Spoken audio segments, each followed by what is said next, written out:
How my backflipping Leonardo works.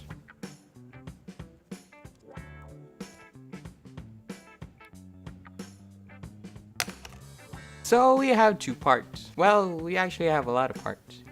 But we have two main parts.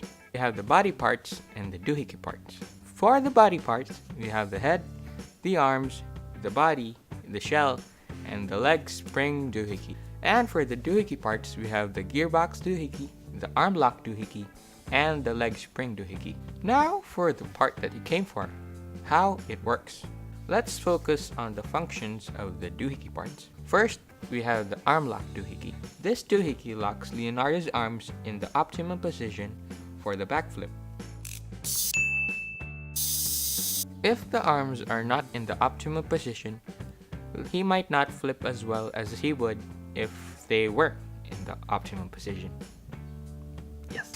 Now on to the other doohickeys. The last two doohickeys are the main components that make Leonardo flip. The gearbox doohickey is what gives the resistance before the flip. This is what produces the sound right before he flips. Last but not the least, we have the leg spring doohickey. The spring of this doohickey attaches to the body of Leonardo with a pin. Side note, this toy is fairly old, so the spring is slightly stretched, and that may be the cause of not having successful flips all the time. Okay, bye. This doohickey also has teeth that bites to the gearbox doohickey, and when there is no more teeth that bites to the gearbox doohickey, you guessed it, Leonardo flips.